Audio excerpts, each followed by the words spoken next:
எனக்கு ரொம்ப நாளாக ஒரு ஆளுங்க என்னன்னா காதுங்கெல்லாம் கடுப்பு எரிச்சல் என்ன வேணா சொல்லலாம். இன்ட்ரி வைக்கிறானுங்க, பெரிய பெரிய கம்பெனி தான். 10,000 11,000 அப்படி சொல்லிட்டு சம்பளம் கூப்பிட்றானுங்க. உங்களுக்கெல்லாம் மனசாட்சியே இருக்குமா இல்லை இருக்காதா?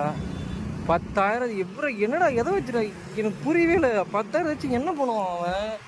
அவன் வந்துட்டு போகிற செலவுக்கே சரியாக போய்டும். அவ்வளோதான், தின்னுவானா, வீட்டுக்கு லோன் கட்டுவானா, இல்லை வண்டி எதனா பைக் வாங்கினா அது இஎம்ஐ கட்டுவானா, இல்லை என்ன பண்ண முடியும்? 10,000 வச்சு கொஞ்சம் கூட உங்களுக்குலாம் ஈவு இறங்க அந்த மனசாட்சி.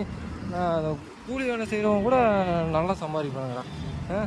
எந்த ஒரு என்ன சொல்கிறது, எதை காட்டி அடிக்க 10,000 அப்படின்னு சொல்லும் போது எதை தூக்கி என்ன ஜென்மம் நீங்கள் எப்படி உன்னால் இருக்க முடியுமாடா? 10,000 வச்சுட்டு பரவாயில்ல கேட்டால் நான் 10,000 வந்தேன்னா நீ வந்தன்றதுக்காக இப்போ இருக்க முடியுமாடா? தற்கொலை நாயகம் அப்படியே கழட்டிக்கிட்டு அடிக்கலாம் போல அவ்வளோ எரிச்சல் ஆகுதுங்க.